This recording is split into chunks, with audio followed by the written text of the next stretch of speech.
그린헤이븐의 비명, 이빨 자국이 남긴 진실. 1981년 5월 15일 금요일 뉴욕주 더치스 카운티의 심장부에 자리 잡은 그린헤이븐 교도소의 회색빛 콘크리트 담장 위로 정오의 태양이 뜨겁게 내리쬐고 있었다.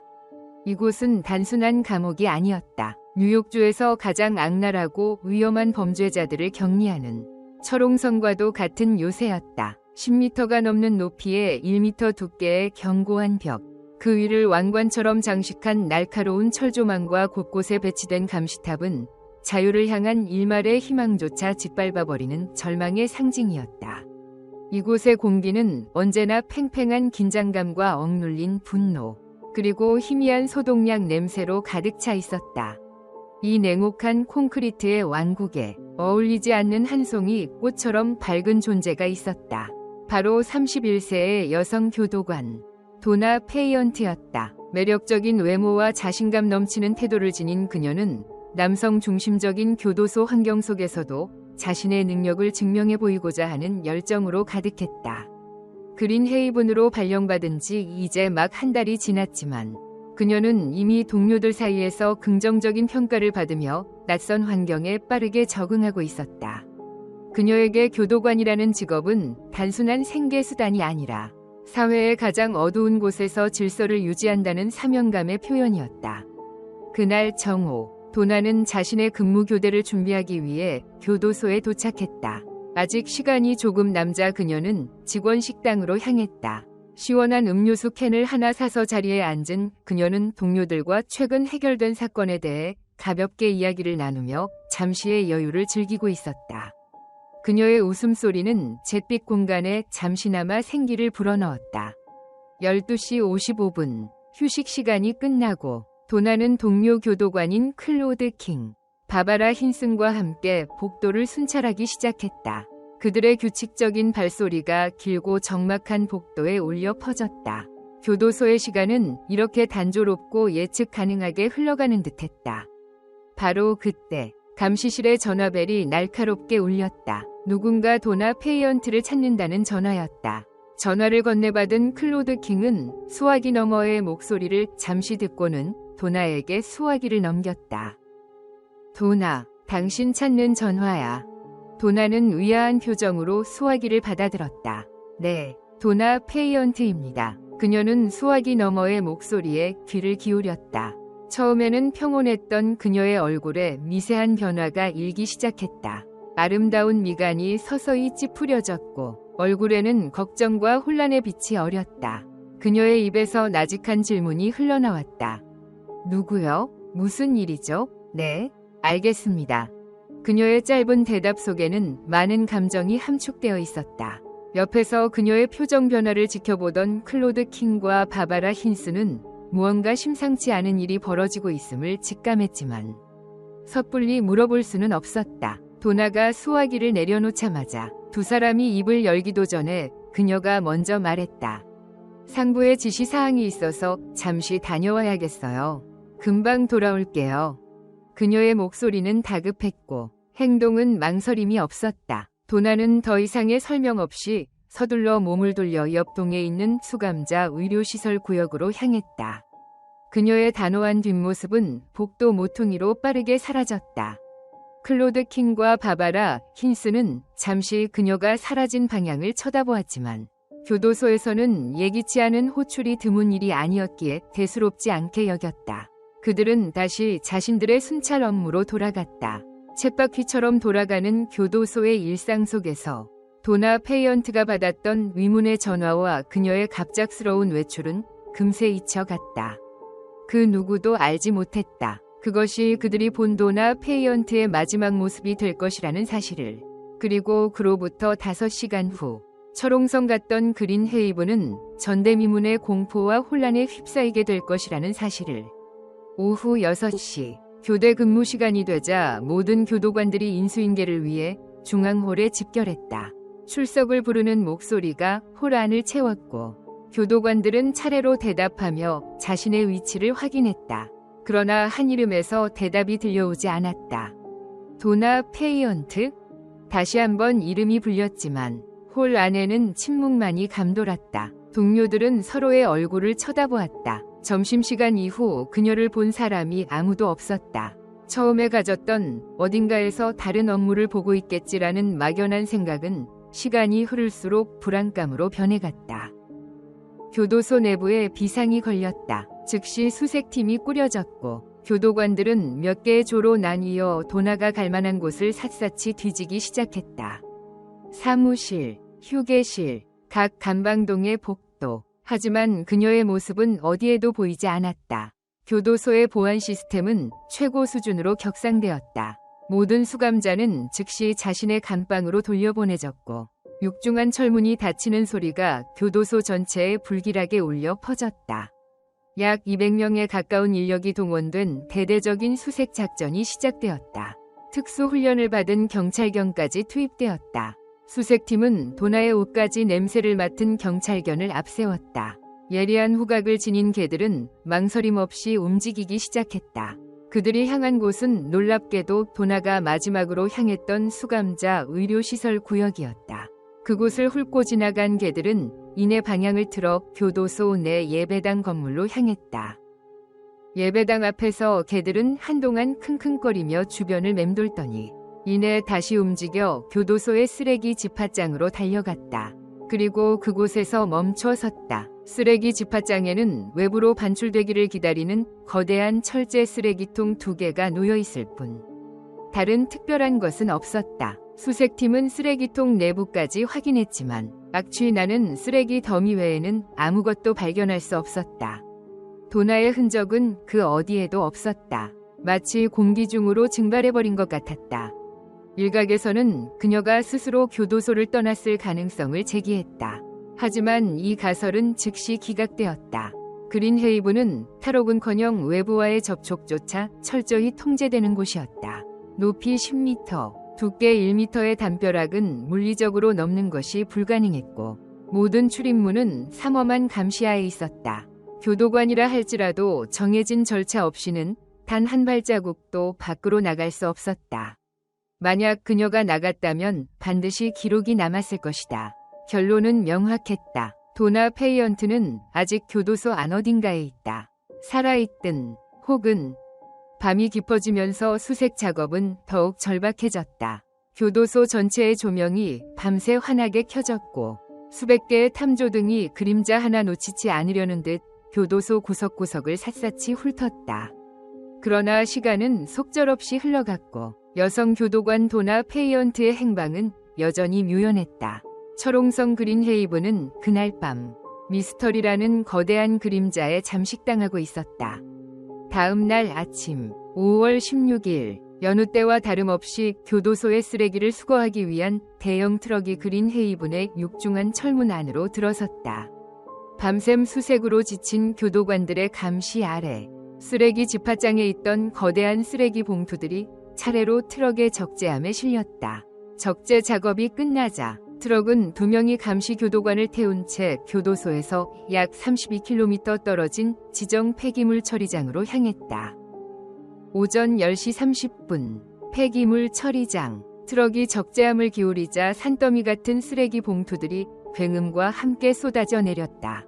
그때였다. 쓰레기 더미에 부딪힌 한 봉투가 압력을 이기지 못하고 옆구리가 찢어졌다. 트럭 옆에서 작업을 감독하던 한 교도관의 눈에 무언가 이상한 것이 들어왔다. 찢어진 봉투 틈으로 삐져나온 창백하고 기다란 형체. 처음에는 마네킹의 일부라고 생각했다. 하지만 자세히 들여다보는 순간 그는 온몸의 피가 차갑게 식는 것을 느꼈다. 그것은 분명 사람의 발이었다. 이봐, 이리 와봐. 그의 다급한 외침에 동료가 달려왔다. 두 사람은 경악으로 얼어붙었다. 찢어진 봉투 속에는 사람의 신체 일부가 끔찍한 모습으로 담겨 있었다. 그들의 입에서 터져나온 비명은 소음 가득한 폐기물 처리장의 공기를 갈랐다.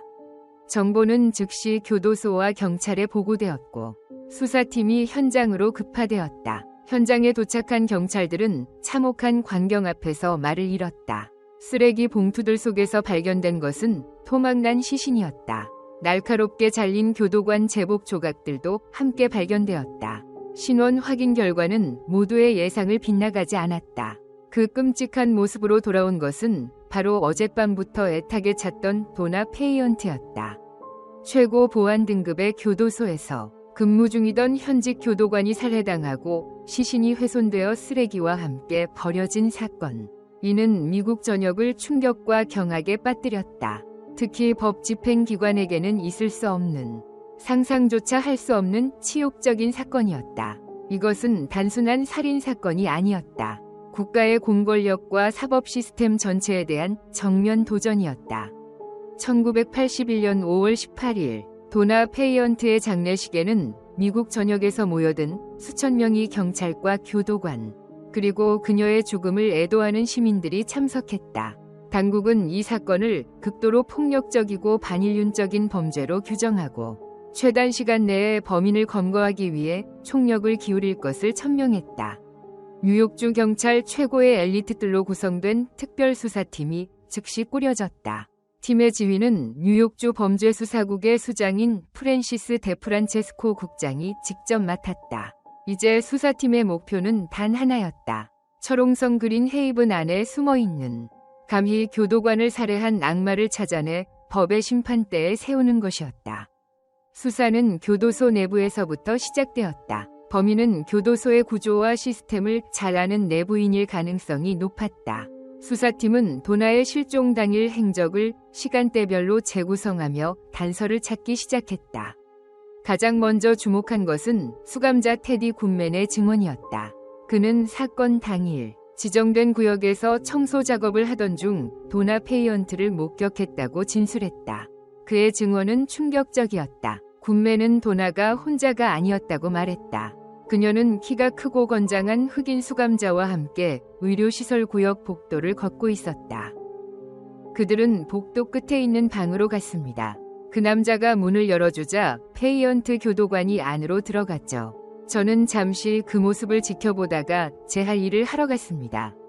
굿맨의 증언은 계속되었다. 오후 2시 45분경 그는 다시 그 구역의 쓰레기를 수거하기 위해 돌아왔다. 그런데 이상한 점이 있었다. 복도에 항상 놓여있던 대형 쓰레기통이 감쪽같이 사라지고 없었다. 굿맨의 증언은 사건의 윤곽을 잡는데 결정적인 역할을 했다. 도나는 자발적으로 누군가를 따라갔으며 그 장소는 의료시설 구역 복도 끝의 방이었다. 그리고 그곳에서 쓰레기통이 사라졌다. 시신이 쓰레기 봉투에서 발견된 점을 고려하면 범인이 그녀를 살해한 후 쓰레기통을 이용해 시신을 옮겼을 가능성이 제기되었다. 동시에 국립법의학연구소에서는 도나의 시신에 대한 부검이 긴급하게 진행되었다. 부검 결과는 범인의 잔혹성을 고스란히 보여주었다. 그녀의 얼굴에는 여러 군데 심한 타박상이 있었고 눈과 목, 가슴 부위에는 치명적인 상처가 발견되었다. 또한 그녀의 뺨과 가슴에는 사람의 이빨 자국이라고 볼 수밖에 없는 선명한 교훈이 남아 있었다. 이것은 범인이 남긴 명백하고도 엽기적인 서명이었다. 사망 원인은 가느다란 끈 종류에 의한 교살로 밝혀졌다. 머리에 둔기로 맞은 듯한 상처가 있는 것으로 보아 범인은 그녀를 먼저 가격하여 의식을 잃게 한 후 목을 졸라 살해했을 것으로 추정되었다. 시신이 토막난 것은 쓰레기 처리 과정에서 기계에 의해 훼손되었을 가능성과 범인이 의도적으로 훼손했을 가능성 모두 열어두고 조사가 진행되었다. 하지만 수사는 곧 난관에 부딪혔다. 시신과 제복 어디에서도 범인의 지문은 발견되지 않았다. 범인은 자신의 흔적을 지우는데 매우 신중했다. 수사팀은 이제 두 개의 중요한 단서에 집중했다. 첫째, 도나를 불러낸 의문의 전화. 둘째, 굿맨이 목격한 키 크고 건장한 흑인 수감자. 누군가 의도적으로 전화를 걸어 도나를 특정 장소로 유인한 후 범행을 저지른 것이 분명했다. 도나에게 전화를 연결해 주었던 동료 교도관 클로드 킹은 당시 수화기 너머의 목소리에 대해 증언했다. 비록 짧은 순간이었지만 그는 발음과 억양으로 미루어 보아 전화를 건 사람이 흑인 남성이며 교도소 직원은 아닌 것 같다고 말했다. 이 증언들을 종합하면 범인은 교도소 내 흑인 수감자 중 한 명으로 좁혀졌다. 수사팀은 도나와 접점이 있었던 모든 흑인 수감자들의 명단을 작성하고 1대1 면담을 시작했다. 하지만 이는 모래사장에서 바늘 찾기와 같은 일이었다. 그린헤이븐은 대부분 살인죄로 복역 중인 흉악범들의 소굴이었고 그들은 결코 수사에 순순히 협조할 리 없었다. 수감자 면담과 동시에 또 다른 수사팀은 시신이 담겨있던 쓰레기 봉투에 섞여있던 쓰레기들의 출처를 역추적했다. 마침내 그들은 결정적인 사실을 밝혀냈다. 그 쓰레기는 교도소 내 예배당에서 나온 것이었다. 수사 범위가 예배당으로 극적으로 좁혀지는 순간 또 하나의 귀중한 정보가 들어왔다. 그린헤이븐의 교도관 마틴 라힐리의 증언이었다. 그는 도나가 실종되던 날 오후 1시 30분경 한 수감자가 가족에게 전화를 거는 것을 감독하기 위해 예배당에 있었다고 말했다. 예배당에 들어섰을 때 내부가 평소와 달리 어수선했습니다. 서류 몇 장과 다른 물건들이 바닥에 흩어져 있었죠. 라힐리는 수감자가 통화하는 동안 근처 방에서 무언가 부스럭거리는 이상한 소리를 들었다. 호기심에 문을 열고 안을 들여다보자 한 흑인 수감자가 커다란 쓰레기 봉투를 손에 들고 있었다. 그 수감자는 라힐리를 보고는 태연하게 인사를 건넨 뒤 예배당의 쓰레기를 수거하는 자신의 일을 계속했다. 몇 분 후 그는 커다란 쓰레기 봉투를 들고 방을 나갔다. 당시 라힐리는 아무런 이상한 낌새를 채지 못하고 그 일을 금방 잊어버렸다. 하지만 이제 그 기억은 사건의 퍼즐을 맞추는 결정적인 조각이 되었다. 수사팀은 라힐리가 지목한 그 흑인 수감자의 신원을 즉시 확인했다. 그의 이름은 레뮤엘 워렌 스미스. 그리고 놀랍게도 그는 테디 굿맨이 도나와 함께 있는 것을 보았다고 증언한 그 키 크고 건장한 흑인 수감자와 인상착의가 정확히 일치했다. 모든 정황이 한 사람을 가리키고 있었다. 레뮤엘 워렌 스미스는 순식간에 이 끔찍한 살인사건의 제일 용의자로 떠올랐다.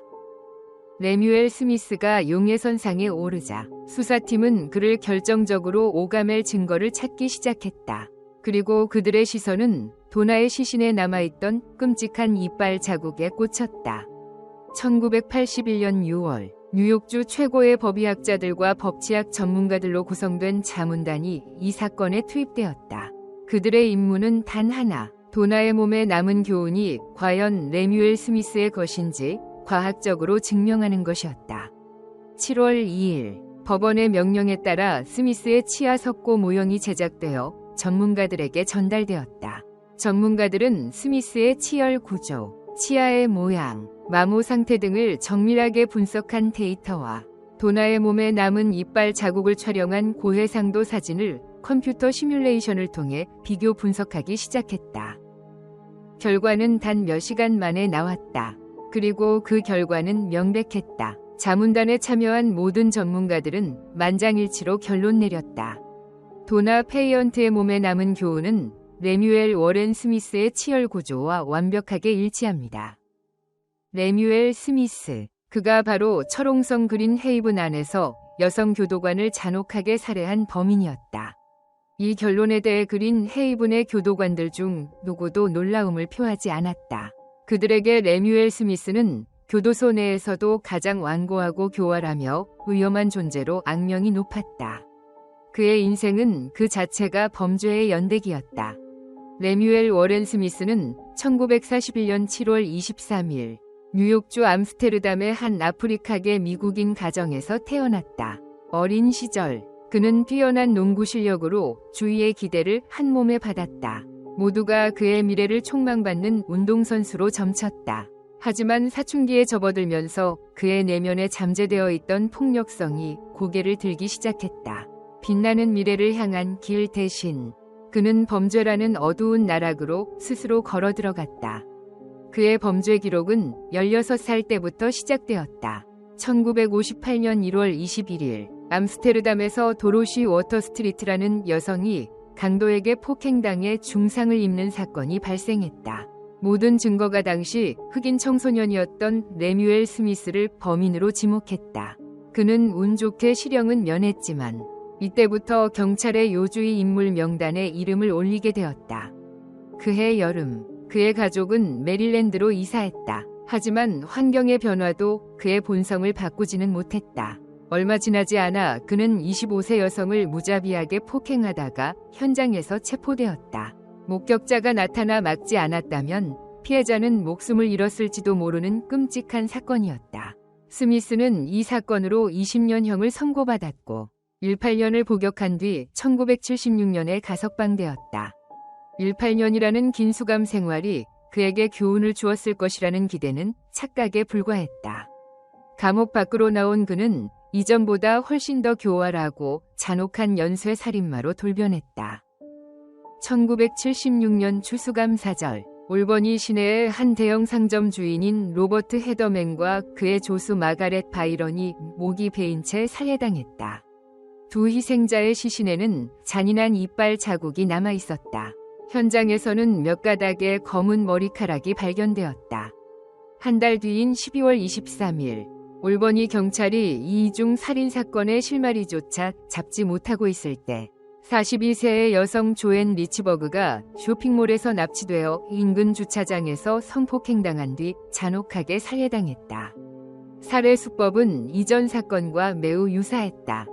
이듬해인 1977년 7월, 이번에는 스키넥터디 시내의 철로 근처에서 30세 여성 마릴리 윌슨의 토막난 시신이 발견되었다. 그녀는 교살당했으며 코에는 선명한 이빨 자국이 남아 있었다. 목격자들은 윌슨이 죽기 전 한 흑인 남성과 함께 있는 것을 보았다고 증언했다. 경찰은 탐문 수사 끝에 그 지역을 자주 배회하던 레뮤엘 스미스를 용의자로 특정했다. 결정적인 증거 앞에서 스미스는 결국 마릴리 윌슨 살해 혐의를 자백했다.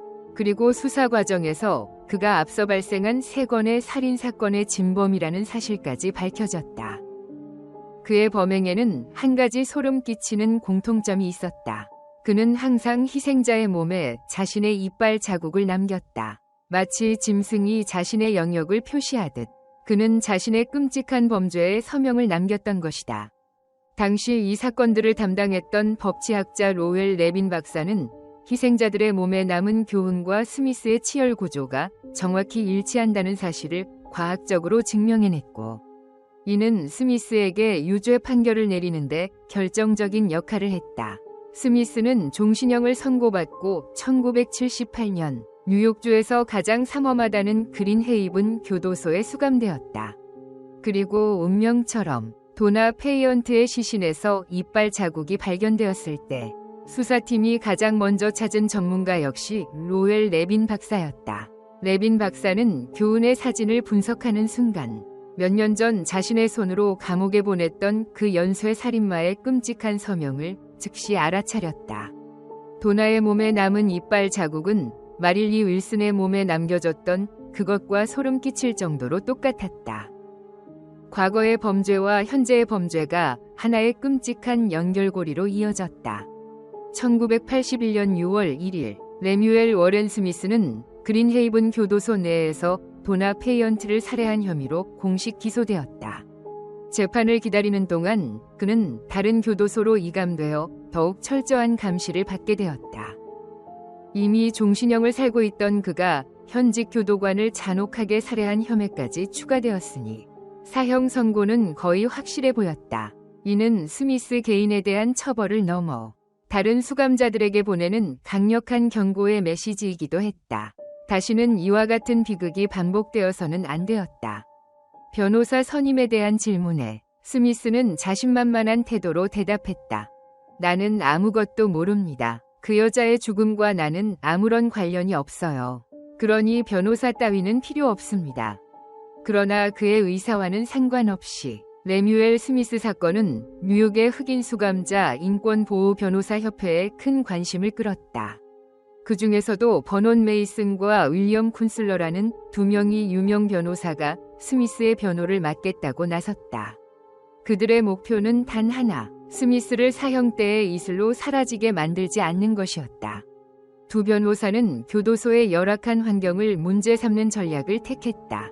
그들은 시와 주 정부 관리들에게 편지를 보내고 언론을 통해 스미스가 겪어야 했던 부당한 대우를 폭로했다. 질 낮은 음식, 교도관들의 인종차별적 언행과 폭력, 다른 수감자들로부터의 따돌림과 위협 등 스미스를 피해자로 둔갑시키려는 시도였다. 스미스 자신도 언론과의 인터뷰에서 자신의 생명이 항상 위험에 처해 있었다고 주장했다. 체포된 지 18개월이 지난 1983년 1월 20일, 마침내 레뮤엘 스미스에 대한 재판이 더치스 카운티 법원에서 시작되었다. 미국 전역의 이목이 이 재판에 쏠렸다. 변호인 윌리엄 쿤슬러는 검찰이 제시한 교훈 증거의 신빙성에 의문을 제기했다. 그는 증거의 정확성을 담보하기 위해 자신들 또한 독자적인 전문가를 초빙하겠다고 밝혔다. 변호인 측이 선임한 전문가는 웨스트체스터 치과 연구소의 소장인 닐 리스너 박사였다. 리스너 박사는 스미스의 치아 석고 모형과 도나 페이언트, 그리고 과거의 희생자 마릴리 윌슨의 몸에 남은 교훈 사진을 독자적으로 분석했다. 변호인단은 리스너 박사가 검찰 측 주장을 반박해 주기를 기대했다. 그러나 며칠 후 법정 증언대에 선 리스너 박사는 변호인단의 기대와는 정반대의 실망스러운 결론을 내놓았다. 제가 분석한 결과 피해자들의 몸에 남은 교훈은 피고인 레뮤엘 스미스의 것과 일치한다는 결론을 내릴 수밖에 없었습니다. 변호인 측이 고용한 전문가마저 검찰 측 증거에 손을 들어준 순간 재판의 분위기는 검찰 쪽으로 급격히 기울었다. 이어서 증인으로 출석한 수감자 테디 군맨은 떨리는 목소리로 증언석에서 스미스를 가리키며 도나와 함께 복도를 걷던 사람이 바로 저 남자라고 확실하게 증언했다. 교도관 마틴 라힐리 역시 예배당의 한 방에서 쓰레기 봉투를 들고 있던 스미스를 목격했다고 진술했다. 그 방은 굿맨이 도나와 스미스가 들어가는 것을 보았다고 지목한 바로 그 장소였다. 모든 증거와 증언이 스미스를 범인으로 지목하고 있었다.